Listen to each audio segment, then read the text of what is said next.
If you have somebody in your life that struggles with addiction or alcoholism, this episode is for you. We have on Mikhail. He gives you his framework on what he actually had to do to get sober. My daughter couldn't even, having a kid and all these other things, all these different repercussions couldn't stop me from using. He gives full clarity on what the treatment process was like for him and why it took longer than he originally thought. You know, if someone says they want to come for 30 days and they also tell us like, and I want to work on trauma, you can't work on trauma in 30 days. To call it what it is, just to shoot it straight with you, there's going to be like a bit of a reality check when you get home. You know, like it's going to be really easy. Like you said, I'm going to hang out with my daughter. Yeah. Instead of do that. But like the reality of the situation is, dude, like we got to keep pushing the recovery first. Throughout this episode, you're going to gain unreal clarity on the steps that you need to take as a family member or loved one to help your loved one get clean and sober. Enjoy the show.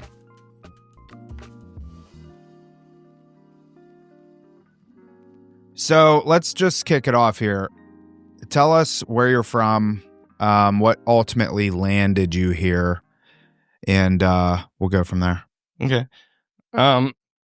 My name's Mikhail Callahan. I was born in Bremerton, Washington, but I grew up in a small town called Port Townsend, Washington. It's in the Pacific Northwest, pretty close to Canada. What led me here was really a spiritually empty feeling in my heart, and just with use of cocaine and alcohol.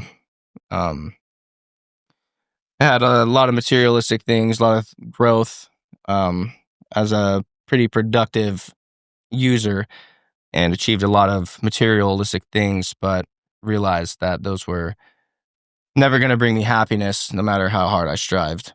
I realized that my character was broken. I was spiritually broken. I had no room for anything else in my life other than trying to be the person that I knew I was capable of being. So what were you addicted to? Cocaine and alcohol. Yeah. And how long were you using? From the moment I was probably 21 to October 22nd is my sobriety date of 2025. Never used anything prior to that? No, I drank, but it was never a real issue until shortly after I had my daughter.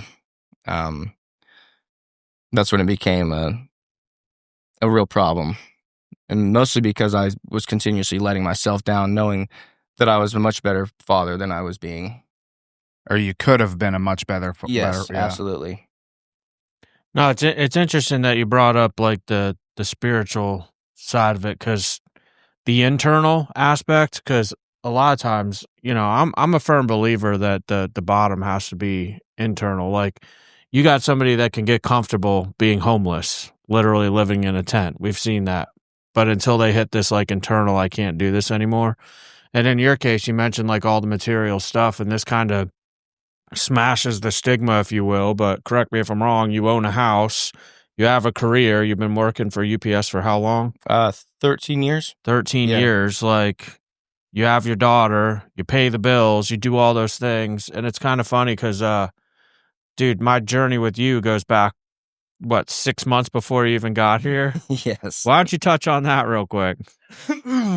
So I was, I did a program through UPS, and I thought that having my job at risk would keep me, what's the word I'm looking for? Accountable for not using.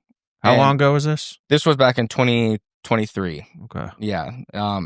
December 20th, I had called into work, admitted to my boss, hey, I'm struggling, because I didn't know how else to get help. And I didn't know what would... My daughter couldn't even... Having a kid and all these other things, all these different repercussions couldn't stop me from using. So I was like, oh, you know what? If I put this job that I worked so hard at on the line, maybe that will be enough to stop. So I did this program. Was getting UA'd. I did a IOP program where I live. So I was going there 3 days a week, doing groups like that and stuff. And So I stayed clean through that whole process, and I went to a wedding, and I thought at that point I'd be able to control, just to have some beers. I can control drinking, Um, and then shortly after that, uh, I started doing cocaine again, and I wasn't using it every weekend or every day yet. And towards the end of the program with UPS, I was trying to dodge UAs. I was using on a Friday, and then you know how that goes. I'd stay up all night and continue throughout Saturday, and then I'd try to go to the sauna, work out, and sweat it all out so I could potentially pee clean on Monday, Tuesday. And I was riddled with anxiety the entire time. My life was just becoming completely unmanageable, just in the sense of can barely living with myself. Like, I can't believe I did this. Why do I keep doing this to myself? And so the last 6 months of the program, I was almost every weekend trying to dodge the UAs. I'd call in work just like I used to, that I first initially put myself in the treatment before this, because I was calling in. And with UPS, when someone calls in, everybody else, the work gets put on them. So my coworkers are getting mad at me, thinking I'm enjoying my time when I'm calling in, but they don't really know the depths of our disease. I was actually miserable, crying, feeling like I let people down all the time. So yeah, that's what led me to that. And I realized I was having a really big problem, and I listened to a podcast called Mind Pump. I look up to those guys a lot, learned a ton of stuff from them. I listen to them at work in my AirPod all day as I'm delivering packages, and they mentioned rock recovery. And at that time, I didn't really think I had a problem yet. And I was like, oh, it'd be really great to call and have, if someone needed help. Sounds like a great place. Anyone that Mind Pump recommends is probably, great, authentic, and worth checking out. So I started getting worse, started doing cocaine every weekend with my daughter there, even on weekends when I didn't have her, but still feeling the same amount of emptiness. So I called up Rock Recovery in the middle of the night after just looking at my daughter and thinking to myself, I can't even quit for someone I love more than myself. Something that someone I would die for, And I just asked myself, is she someone that I'd live for, So I called up Rock, and it rings once, and then it stopped and started ringing again. I was like, okay. And this is what, 2:00 in Washington. So it's probably like 4, or it's probably like 1 a.m. for me, but it's like 3 or 4 for Ben. And Ben answers the phone. I didn't know who it was. I knew that they're on the podcast, and I listened to them talk about rock recovery and all that. And I'm telling him about how ashamed I am, telling him all the guilt and shame, and how I'm so disappointed in myself for having this problem again, because this time here is my 3rd time in treatment. And he made me feel like he was actually giving me a hug over the phone. Telling me as he's been there before. He knows how it is. I sound just like him. And I just was so hopeless. I just remember pacing around in my backyard as the sun was coming up, and that's the worst feeling when you're doing drugs and drinking, is hearing the birds chirp. And the birds chirping, bro. Yeah. The worst. And, I know my daughter's going to be getting up. She's going to want to go to the pool. She's going to want to go to the park, and how I'm going to have to continue to do coke to just be able to stay up and not fall asleep, and, be there with her, but not be present, And I was so tired of doing that to her, because I strived to be the best father as I could, and I was not living up to that. So I talked to Ben. We probably talked for like 2 hours or something like that, just going back and forth about this. And I was like, I want some help, and I wasn't ready yet. I hadn't surrendered. And he called me with Tom shortly after that, I think, and we were talking. Hey, thank you for being here. Let me interrupt this episode real quick, and then we're going to get right back into it. Are you a family member or a loved one? You have somebody in your life that struggles with addiction. You don't know what to do. You don't know what to say. You feel like you're going about things completely wrong. I want to invite you into a free workshop. I do this every single Monday at 6:30 Eastern Time. 5 mistakes that every family makes when it comes to helping their loved one with their addiction. Scan the QR code if you're watching on a television. Click the link in the description to register.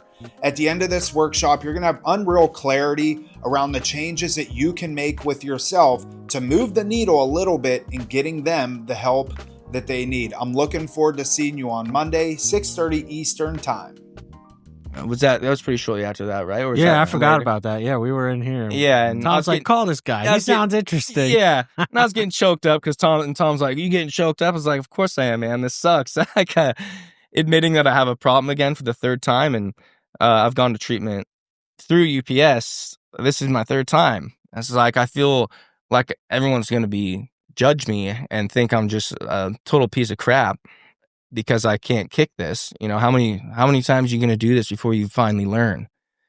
You know, and I asked myself that same question. So I made up every excuse in the book later as I kept on texting and calling Ben almost every time I would do coke on the weekends. It was pretty consistent. It went over like 6 months, probably. Yeah, about 6 months I'd call him. But you would call and be like, hey, I just want to let you know I'm doing good. Yeah, and I'd also call him because I don't want to think I'm just using this guy when I'm for someone to ramble to when I'm high on cocaine. And I was it was getting close to the holidays.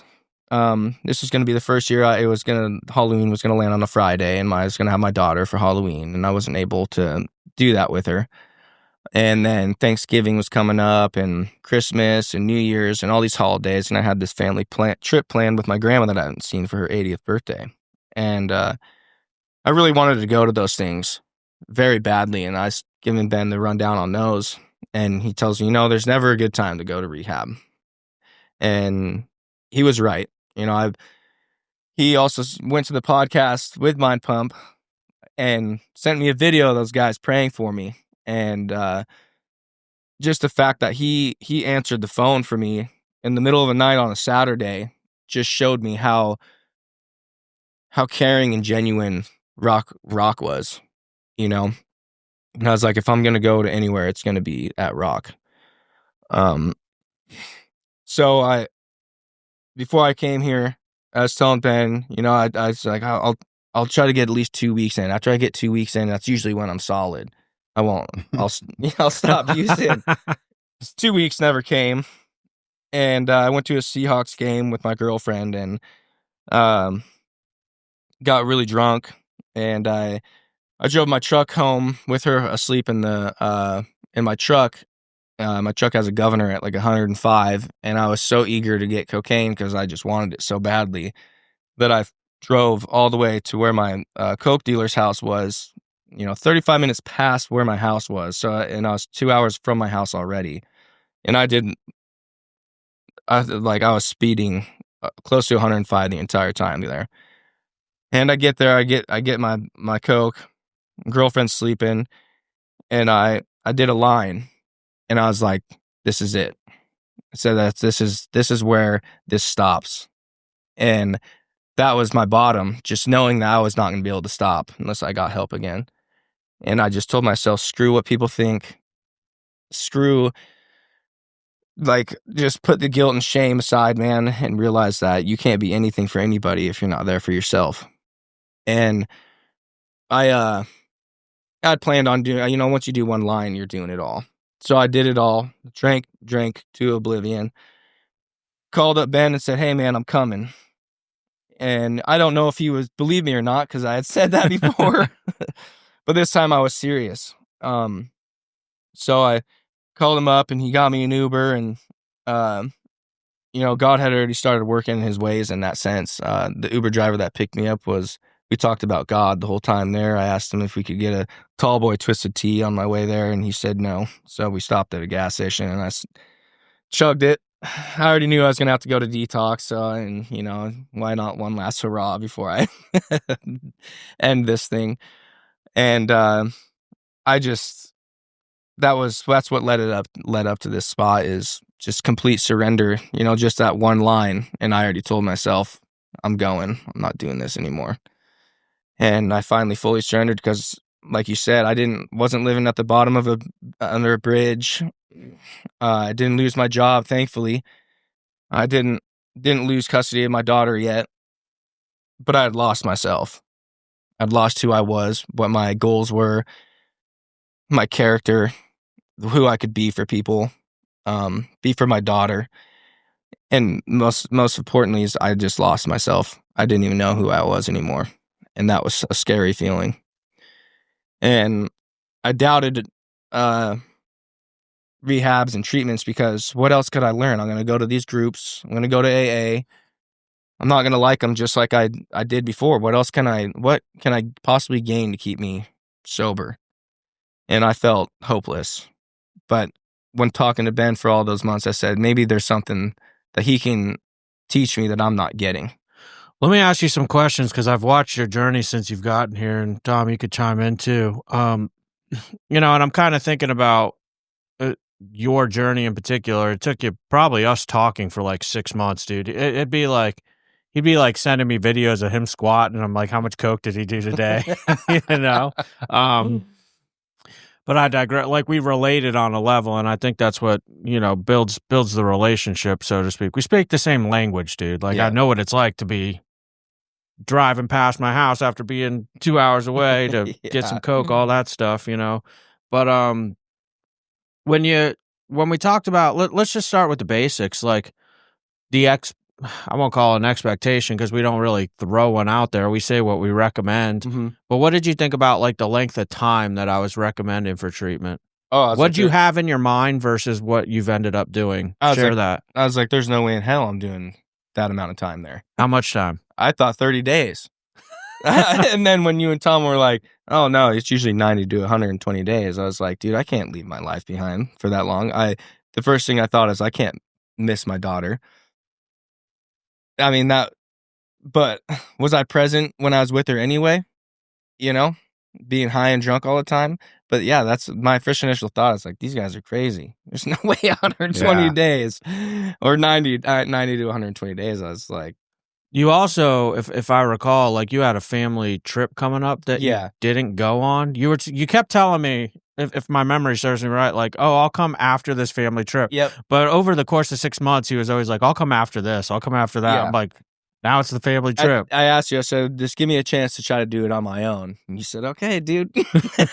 let me know. We have something, we go about sobriety in a different way. And I was like, and I trusted Ben by that time. I was like, I believe him.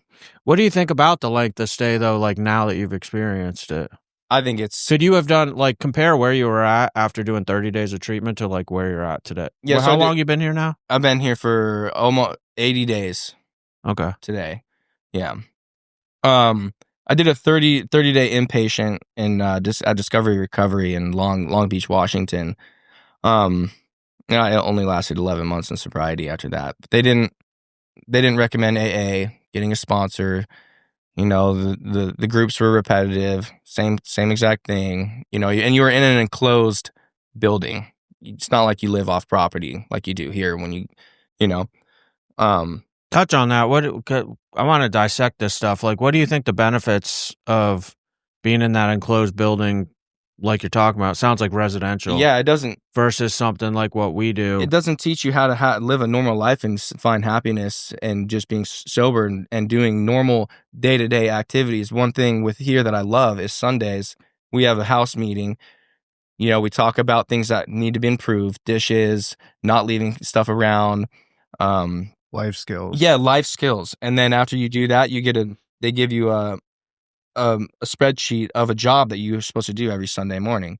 Mine was mopping, and I found so much joy in mopping. One of the texts there says, sounds like you're lifting weights up there, huffing, just grunting. Because that's how I am. I'm 0 to 100 whenever it comes to anything. It's probably the reason why I'm an addict. But it just teaches you how to live a normal life. And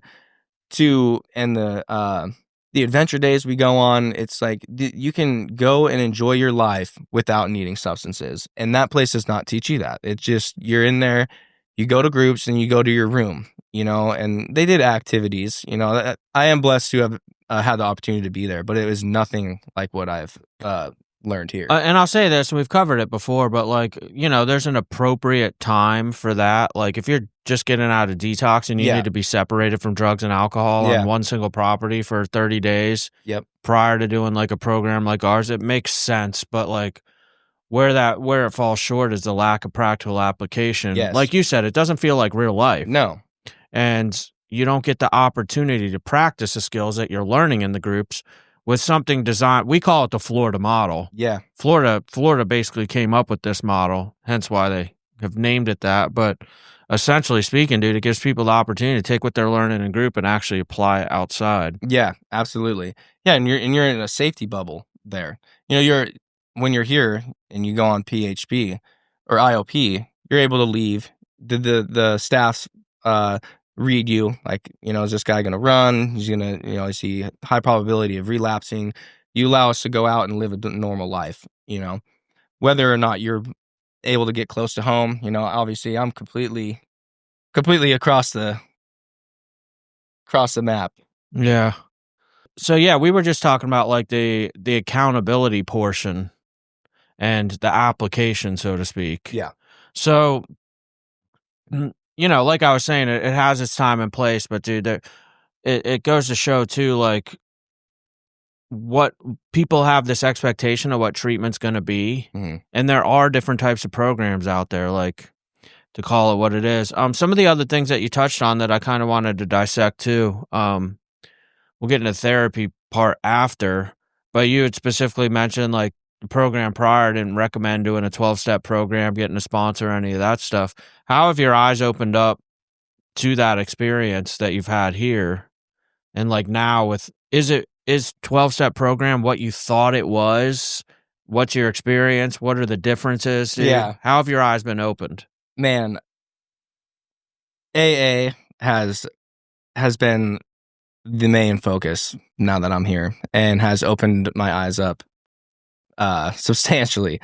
When I was in that program with UPS, I had to go to 3 meetings a week, and they made the mistake of telling me I could do it on Zoom. So I would forge Zoom meetings on the sheet and turn it in and get credit for doing it. I never put myself, I went to a few meetings. I just was like, I wasn't open-minded going in there and didn't think that it worked. And being here and getting a sponsor and doing the steps and working it has changed my life and opened me up to really what was going on in my life and how to build my character and how to be honest and do the right thing when no one's looking. I've always felt like I did that, but I had a ton of just things I hadn't dealt with and things that I hadn't told God or told another man that literally felt like weights had been dropped off my shoulder doing those steps. Surrendering, having a higher power. I was raised Christian and went to church growing up, but after that, I didn't have any belief that God existed, and with all the, I just was, but at the same time, I just wanted to control my life. I wanted to do things my way. And what AA has taught me is I need to let go of the wheel and let God take control of my life. And he was already trying to take control when we were talking, you would text me and say, because remember a lot of the times when we were talking, I was like, why do you always text me or call me when I'm listening to a podcast and Mind Pump brings you up? But that structure and going through those steps, I wish I would have done it a lot sooner. I think it would have created more long-term sobriety in me, because I first time I was, like I said, I was 11 months. Then after I did thing with UPS, I was 1.5 years, but I never worked a program. I solely went off willpower, and that got me to where I am today. Yeah. No, well, since you brought that up, and I'll come back to the a little bit more on the AA thing, or any 12-step program for that matter. Yeah. But like, you did put 1.5 years, we'll call it dry time together. Yep. Yeah. What, like, internally, man, what are the differences between then and now? Because, dude, I've known people to white knuckle some time, and just because you white knuckle 1.5 years doesn't mean you're not an alcoholic or a drug addict, dude. Like, yeah, I've seen people do it. Yeah. And then you end up back out. Yeah. What's that like for just you? like I did. Yeah, I tried using self-coping mechanisms, like think of your daughter, think of how, because life was great during that 1.5 years. And it's just so much different now because I'm working a program and I believe in myself more, having, with AA, they teach you to call somebody. You know how hard it is to call somebody when you want to use so badly that drink and that drug seem way more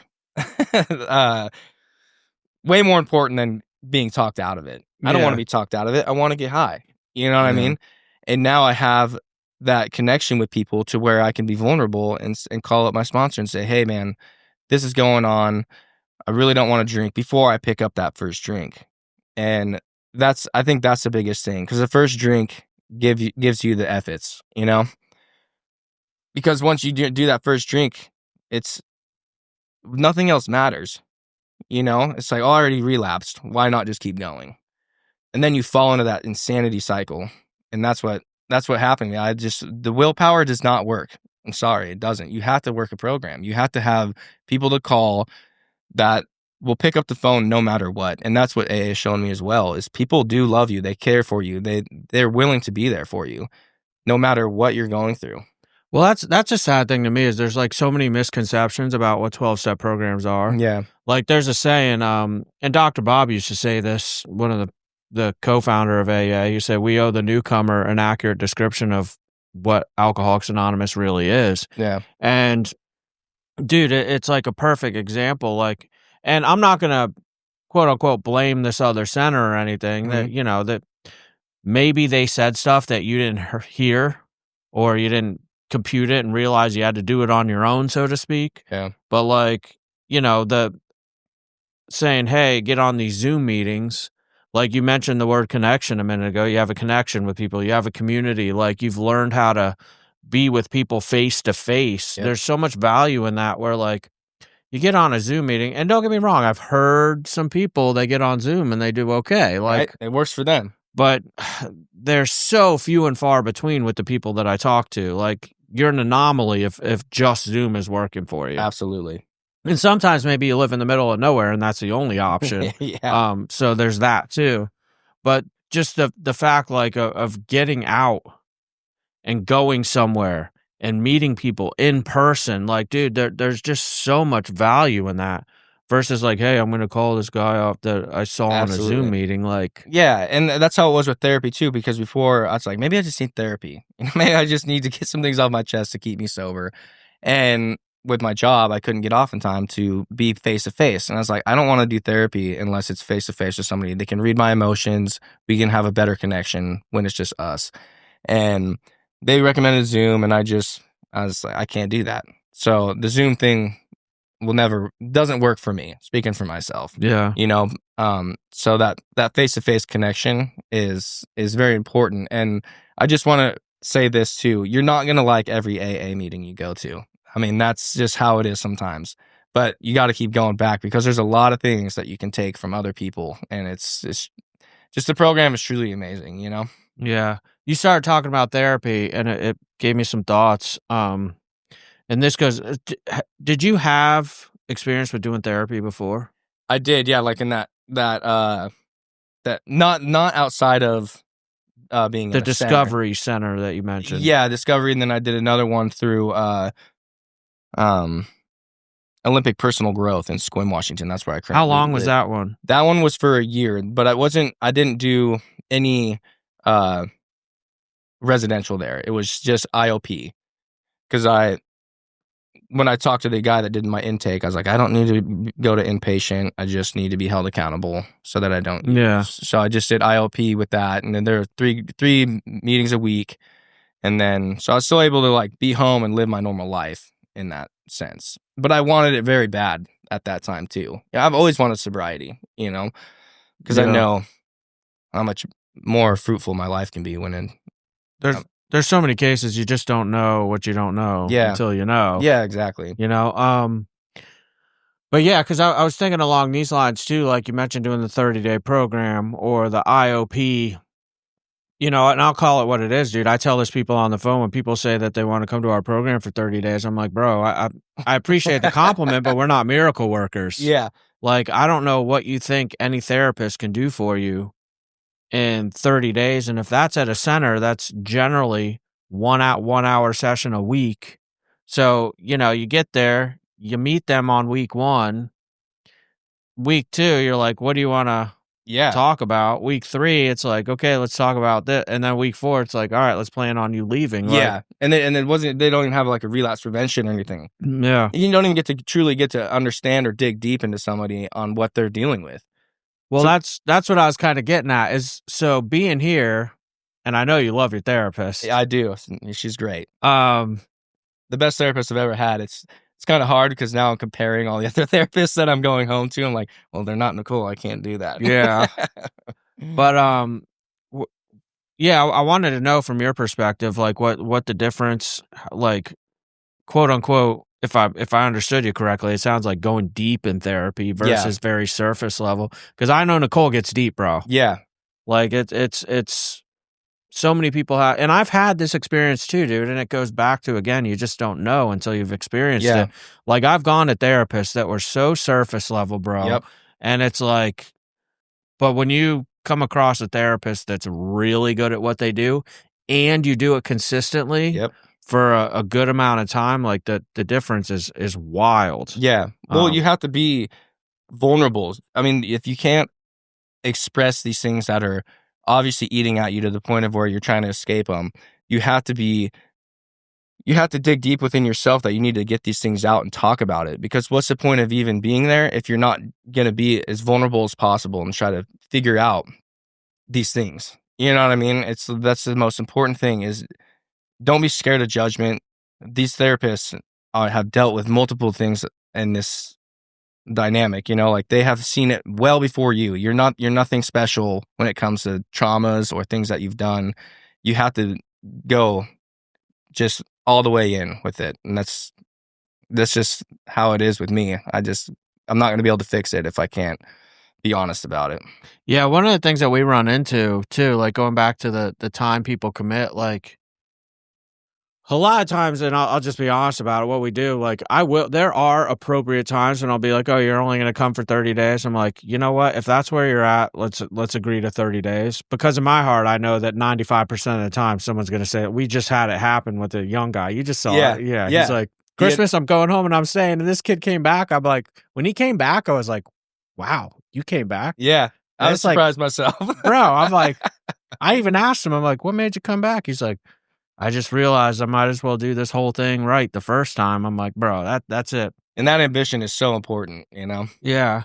But point is too, is like a lot of times, dude, like our therapists will get handcuffed where, like, if someone says they want to come for 30 days and they also tell us, like, and I want to work on trauma. You can't work on trauma in 30 days. No. You can't open up this wound and then heal it.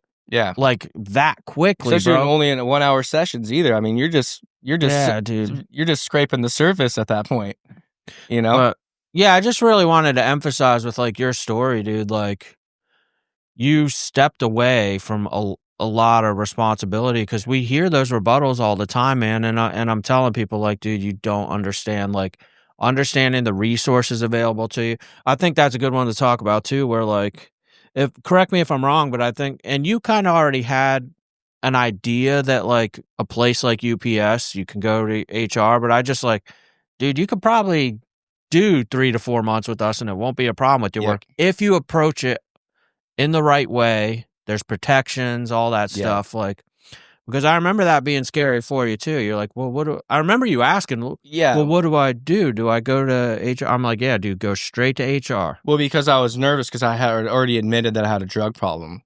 And so I thought that was supposed to be the one-time fix. And if I admitted I had a problem again, that would lead to my termination. But like you said, they don't have to disclose that to your boss, so they have no idea why I'm taking the time off to go get help. And I just like to be as honest with people as I can, and it shoots me in the foot sometimes. And my boss did end up calling me, and I was just truthful with him and said, after I was done with that program through UPS, I thought I'd be able to handle it. Thought I'd be able to drink like a gentleman, and I was very wrong. Yeah. And I said I came to Florida to this place that I've really been wanting to go to because I feel like they'll have a different approach at maybe being able to help me. And I just told him, you know what, being honest with him, he just said, I would be upset if you didn't admit that you had a problem again and that you continued to go down that path. And I'm proud of you. Yeah. And I just get chills talking about that because he's a good boss, a supervisor in my sense. But he said, well, you know what, come back when you're ready, and we'll be here with open arms for you, and I'm proud of you. And it just, That's awesome, dude. Yeah. Yeah. Well, you're a good dude. Like you get back the energy that you put out, even when you were drunk and getting high. Like, dude, on the phone, like I didn't mind talking to you. Yeah. Sometimes people call our line and like, dude, I'm like, wow, bro. Like they're rude, they're nasty. Like people have hung up on me like 3 words in to a Yeah. conversation, and I'm like, wow, well, Well, but didn't expect it to go like that. yeah, but in your case, dude, like, it was, we're not bad people, so to speak. Yeah. We need help, man. Yeah. And that's hard to admit sometimes. Yeah. Let's talk about this too, because I like being realistic about it, dude. You've come here, you've changed a lot. I'll say that. Like, and there's been some internal rearrangement within you for sure. Absolutely. But there's also definitely challenges coming up with going back home. Like you walked away from life, just to call it what it is, Mm-hmm. and like your only focus here is getting yourself better. Yep. But now you're going back into the mist. yeah, bro. Yeah. What are some of your concerns or thoughts on that? Definitely the balance with how much I work at UPS and my hobbies, being with my daughter, giving her the time that she deserves because I have her on weekends. Being a good boyfriend, being a good son, good father, good employee. I always strive for excellence. It's just perfectionism is something I really struggle with. I have to be good at everything, and I know that it's not always going to work out like that. And my biggest struggle is being able to balance all this and putting my recovery first, because I can't be any of those things if I don't go to AA, I don't sponsor other men, which I'm actually super excited about. People here being in this program has given me confidence, seeing me for who I am, instead of trying to project this false person that I was trying to be. Yeah, it may look like I have everything together on the outside, but am I really dealing with the characteristics that I want to build inside of me? Do I want to treat people better, not judge people? Be a better coworker to my coworkers, because sometimes, I'll go off the handle and get angry at them because they're not doing something that I just trying to be in control, finances with my girlfriend, and I just want to be there for everybody and be there for myself this time around. And that balance is going to be a struggle, but I'm going to make it my main priority to be able to take those times. Even if I miss out on having dinner with my daughter, I got to go to a meeting. That's where I failed. I let sobriety slip away, and I let life get in the way. And that's scary. But I know where that leads now. And I know that I'm an addict through and through. I cannot just drink one beer, because that leads to complete chaos every single time. And that's what I beat my head into a brick wall, wondering, like, dude, what is wrong with you, man? Like, why aren't you being this person that you're capable of being? And it's because I'm being so selfish, man. I'm not being selfless, helping out somebody else, doing things for other people. And I've noticed being here, just taking someone out to, like this morning, going to Sweat House with one of the clients here. I paid for his ice bath and sauna, because I know he was struggling with it, but it felt good that he loves that kind of stuff. And he was so thankful for it. And I don't need you to tell me thank you. I did it because I know it brings joy to your life. And that made me get out of self and quit focusing on myself, and that can be hard because we're all selfish beings, That dude, the big book says selfishness, self-centeredness is the root of our problem. Yep. Not alcoholism. Yeah. Literally, selfishness, self-centered. Bro, I love that you touch on that, and I want to emphasize on it every chance that I get, dude. You are one of very few people to come through here where I tell them part of your discharge home should be ready to sponsor. Like, it drives me crazy that someone will come do treatment for 3 to 4 months, which is plenty of time to work this, get a sponsor, work steps, be on step 12 when you go home. That way you show up and you sponsor people. I'm like, when people, part of their discharge plan is, when I go home after being in treatment for 90 to 120 days, I got to find a new sponsor. No, you need to be finding a sponsee, not a sponsor. Like, Yeah. you essentially, in my opinion, wasted really good time, dude. You need to put the tires of the pavement as soon as you get here. That's speaking for myself, you know. Yeah. I came here to kick this, to be that version of myself that I wanted to be. When I was drinking and doing coke all the time, I would be mad at myself because I wasn't that person, how good I felt when I was sober. It's like, why can't I be that version of myself? I told myself I'd never do these things again, and here I am. No, I see it time and time again, dude. Like, and you've seen it. Obviously I can't say names and stuff, but it's a regular pattern of people that I've seen over the years. But like, just recently there was one of the people that fit the pattern where they've done all these treatment centers all over the US, dude. They always get to like step 9 or 10. And literally my they kind of, Ben, what should I do different this time? You should sponsor. Well, I'm not there yet in the steps. How many times are you going to work up to step 10 and then start over? And like, dude, like, get yourself to the point where you're sponsoring stuff. And they never do it and go back out, dude. Yep. I'm like, I'm hitting my head up against the wall. Like, bro, literally, you asked me what you could do. I gave you one thing. Yeah. One thing that could be different after bouncing in and out of treatment centers for 5 years. Yep. And you don't do it. I'm just like, bro. Yeah, and I had an amazing experience. I went to this first men's meeting that we go to here, and I got my 30-day chip, I think, and I walked by this guy and he gave me a high five. I was like, okay, that guy seems cool. Like, I'm gonna ask him to be my sponsor. He ended up leaving because he had to go to his kid's soccer game or something like that. And then another guy shared. He talked about having a daughter and talked about how he's not with her and, how he flies over to see her and all stuff. I was like, okay, well, since that guy left, I'll get him as a sponsor. That was a God moment. That guy left and I got the sponsor that I got, and he put me right in that path. And I am so thankful that I have him as a sponsor. And he gives me motivation to sponsor somebody the way he has sponsored me.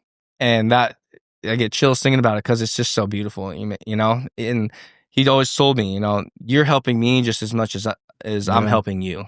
And that's huge, man. And I'm going to keep him as a sponsor when I go home because he's been great, Yeah. Back to talking about some of the challenges going back home, like, and you and I, we've had sidebars, but I think it's good for people to hear this, where like, you mentioned the word balance, bro. And I finally figured out after a lot of years of sobriety, there's no such thing as balance, dude. And being that there's no such thing as balance, like, what do you do? So like, and that's where it's so important, like recovery in general, we're constantly taking daily inventory. At least you should be, in my opinion. Yeah. Very strongly, you should be taking an inventory of yourself, your plans for the day, your behaviors, etc. But like, because we have to constantly readjust. Yeah. Like, and like you said, you're a perfectionist, dude. You've gotten here and gotten in way better shape than you were when you're like, when you first arrived. Yeah. But like, for instance, you've been following like a nutrition plan. You've been working with your sponsor. You've been killing it with your therapy. You've been doing all the things. But again, like, that's without doing a full-time job at UPS. Like, you're going to have to go home. And now I'm going to be straight up with you. Some of those things you're going to have to do less perfect. Yep. Like, and be okay with that, dude. Yeah. Because like, for what it's worth, we said in the beginning that, the way we've designed our program, it feels more like life. And it does. Yeah. However, like, it's still not like the real deal with having to do all those things we taught you plus a full-time job, Yeah, bro. while having all those extra responsibilities. And you're absolutely right. And I'm glad that you touched on that, because I'm going to have to be able to lay my head on that pillow at night, realizing that I wasn't perfect on everything I did today, but I was perfect enough to go to bed that night without having a drink or a drug. And That's fire, bro. yeah, I mean, that's important though, you know, because I used to go to bed and being like, oh, I didn't paint this wall, or I didn't finish this drywall, or whatever I was trying to do on my house. I set these huge expectations up for myself. And if I don't get them done, then I still sit there in guilt and shame and be like, oh man, you're a piece of shit. You're not doing all these things that you told yourself you're going to do. It's like, man, why are you so hard on yourself like that? But, you know, like you said, having a whole full-time job and putting all these other things too, because you're right. When you're here, your main focus is recovery. And yeah, it's easy to clean the house on a Sunday when you got nothing else to do after that, you know, go to a meeting after that. But I have my daughter, I have my girlfriend, responsibilities, and the most important thing is that I go to a meeting and I put my sobriety first, and that's what's going to have to happen, or else I'm not going to succeed in this. And that's the truth. Yeah, dude. No, it's quote unquote a lot to balance. Even Yeah. though there's no such thing It as is. balance. And getting a sponsee, I'm looking so forward to doing that. Yeah. Yeah. It's going to be hard, but you know, growth doesn't come when you're comfortable. You know, you got to get comfortable with being uncomfortable. I mean, dude, fortunately, like, your drug of choice was coke, so you didn't sleep anyway, bro. No, Like, I didn't. If anything, you could just sacrifice sleep. I don't think I've ever slept while doing that stuff. Yeah. Like, dude, I every time I talk to you, you've been up for 24 hours. Yeah. I'm like, wow. No. I'm sure it reminds you how exhausting it is to be in that situation. But that's kind of what I'm getting at, though. Like, we used to exhaust ourselves to that point, Mm-hmm. so we know how hard we can push ourselves. Yeah. And if we use that same drive towards doing good and sobriety, Yeah. bro, it's the same kind of thing. Yeah. You know, I'm too lazy to go get high today. Yeah. I don't have Yeah. the energy to live my life like that anymore. Yeah. Screw that, bro. It's too much work. Yeah. When I think about it, I think to myself, I was like, man, that was so exhausting. Like, that sounds like something I'd never want to do. Yeah. But you know what? I'm in that pink cloud of feeling like, oh, this is it. But like you said, life's gonna life, man.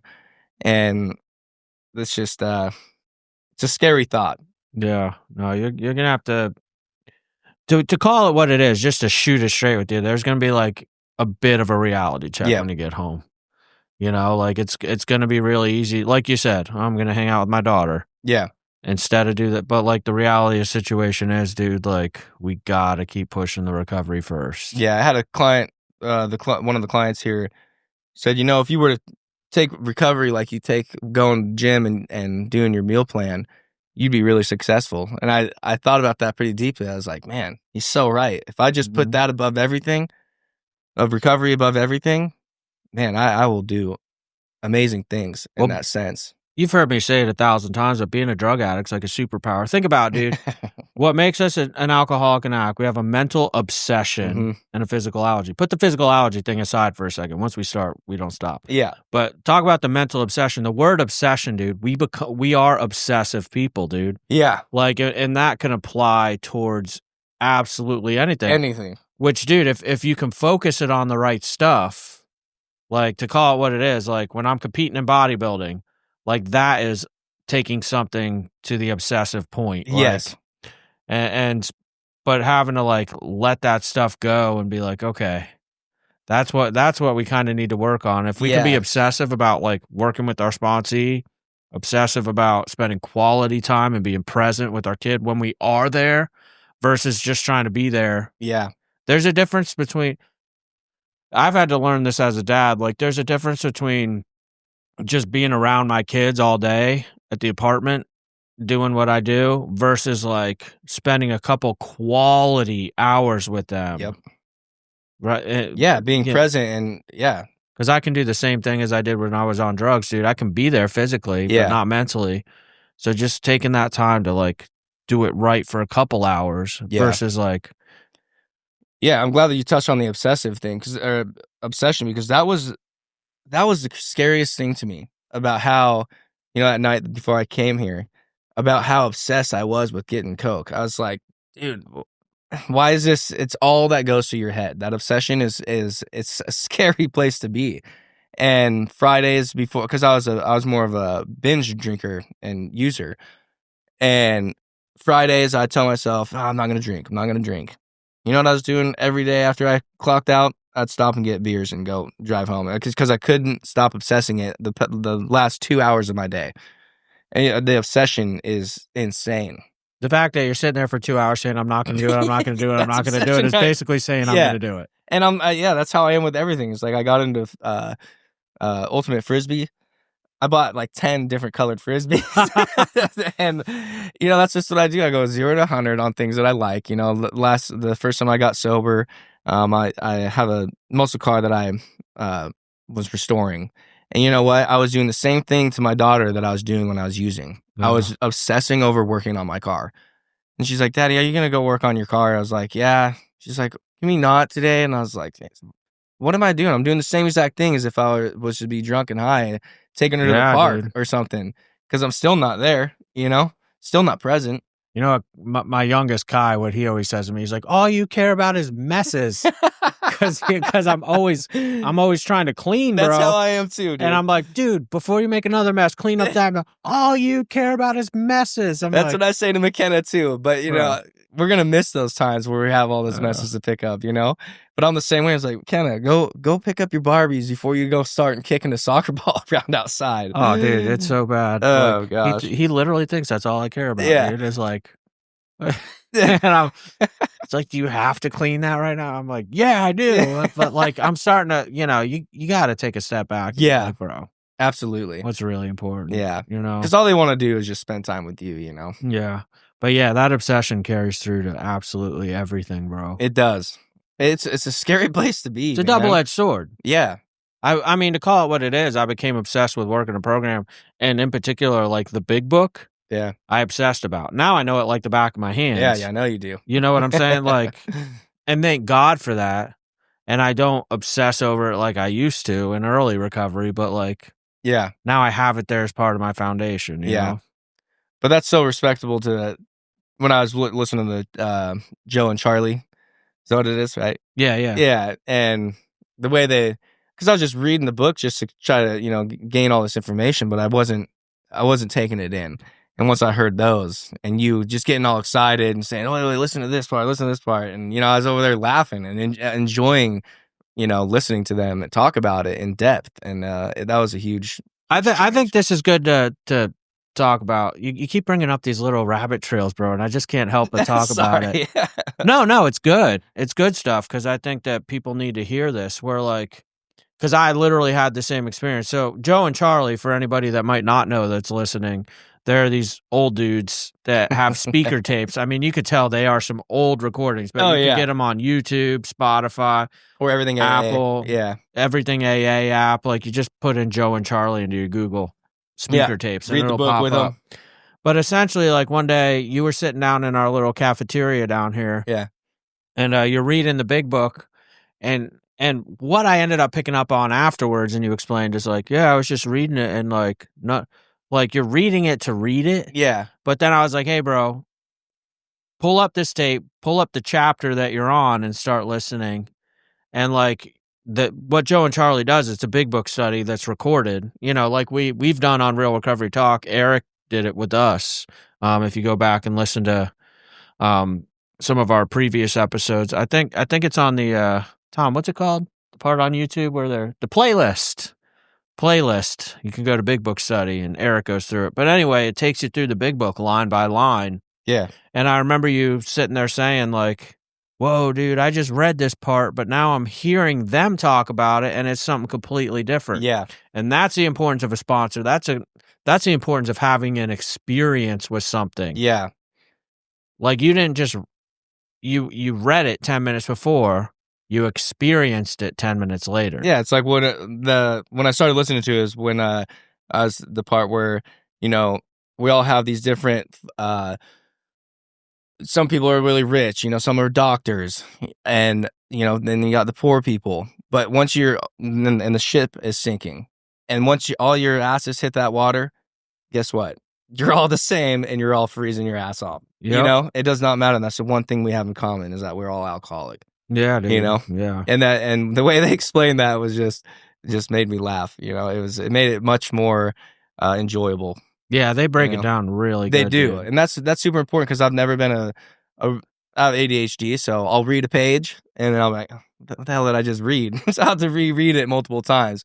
But with them, I can just go one pass through and, you know, understand it to depth. You know? Yeah, man, so much of it is misconstrued. Like, you know, again, like I'm constantly referring to being an alcoholic and a drug addict as being a superpower. Mhm. And some people hear, like, dude, I hear it all the time. I belong to a lot of like Facebook groups that Yeah. are about alcoholism or addiction, and you see people in the comments, I'm never gonna call myself an alcoholic.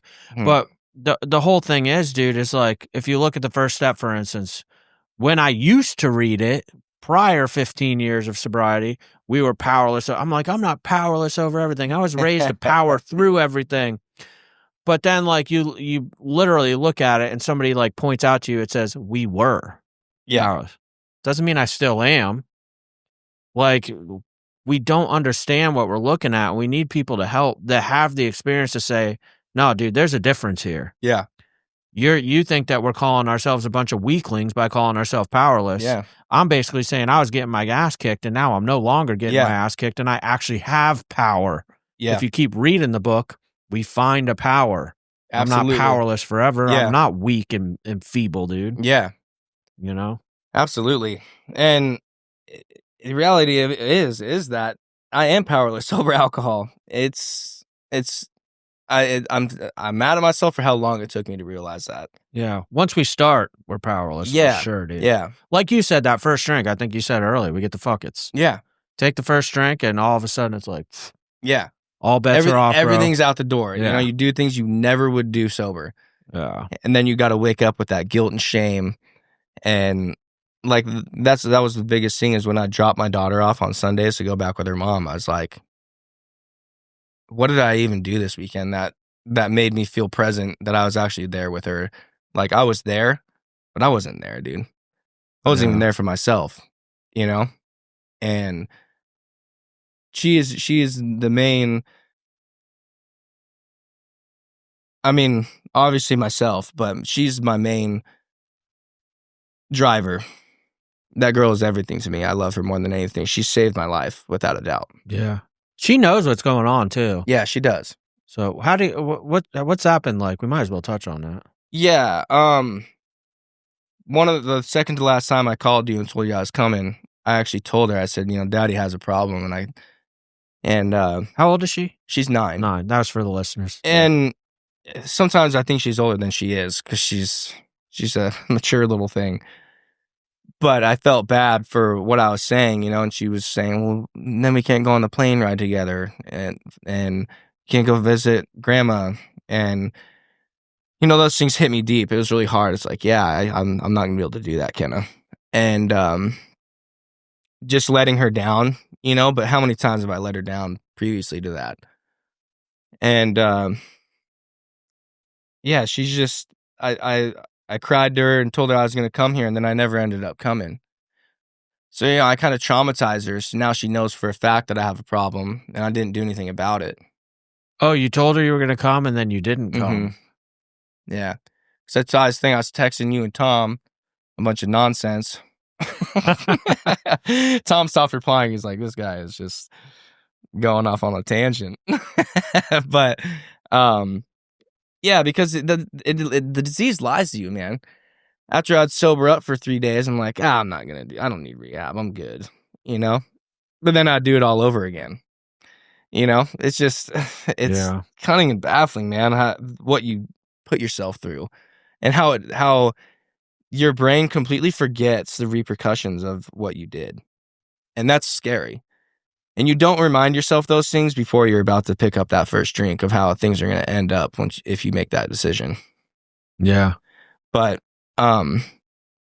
yeah, the second time when I finally did make the decision to come, I didn't want to be talked out of it. I wanted to make that decision for myself and come. So I didn't tell her. All I did was call her mom and say, you know, I'm really struggling again. And the way she dealt with it was another God thing, man. And she's like, It's okay, Mikhail. I know that it's hard, and you need to find God and say I'm proud of you.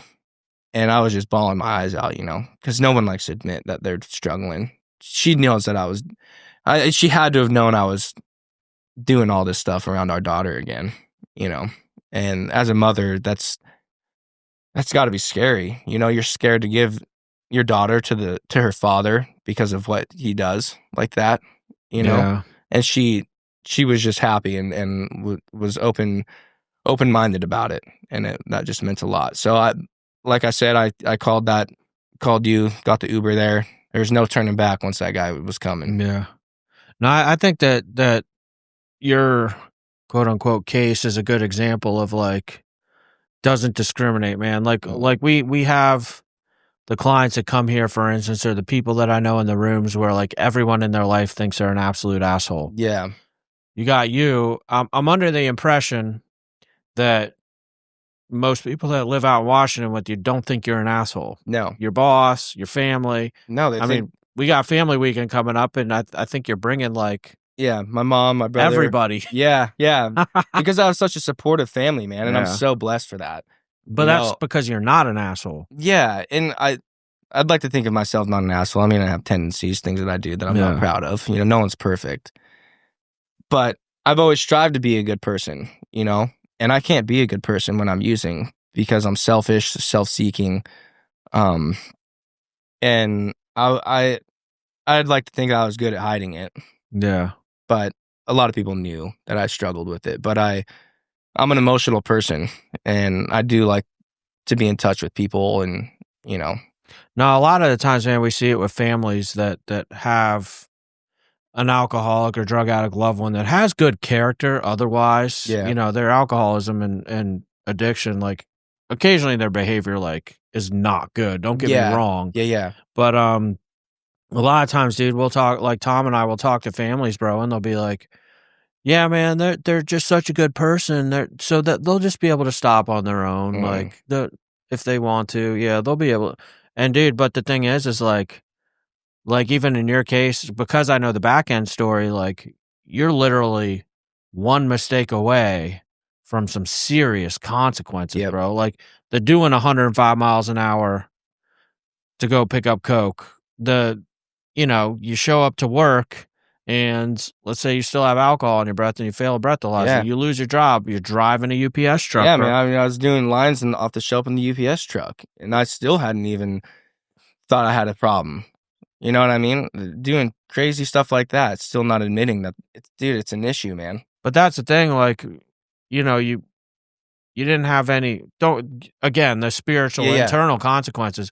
But dude, you're like right in that line where everyone could be like, oh crap, that happened. I suffered no repercussions of like success, and I guess success, everyone sees success in different ways, but like you said, I was able to buy a house.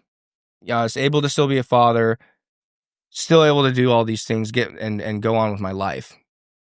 But those material things ended up being nothing for me.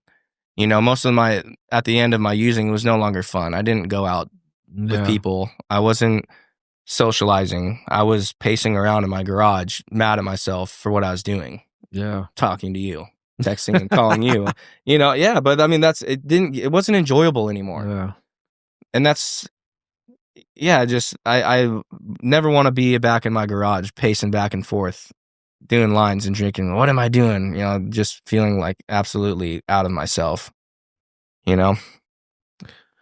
Well, dude, we covered a lot. It's been over an hour. Yeah, has it? Man, time flies when you're having fun. Yeah, dude. I told you it'd be just us talking. Yeah, no, it's doesn't feel like a podcast. I was super nervous, but before I go, I really want to say thank you to you and Tom and all the staff of Rock Recovery. There's no good time to go to rehab, obviously. But if you want your life back and you want to have an amazing experience, and if you want to put in the time and effort to be the best version of yourself, and this is not a promotion of Rock Recovery or anything, but you guys, especially you, Ben, you are the heartbeat of rock, and you have, changed my life. And I just want to let you know that I love you and I care about you more than words can express. And if you want help, come to Rock, put in the work, and change your life. Thanks, dude. Yeah. It means a lot. I love you too, man. Thanks, man. Dang. You make me cry, bro.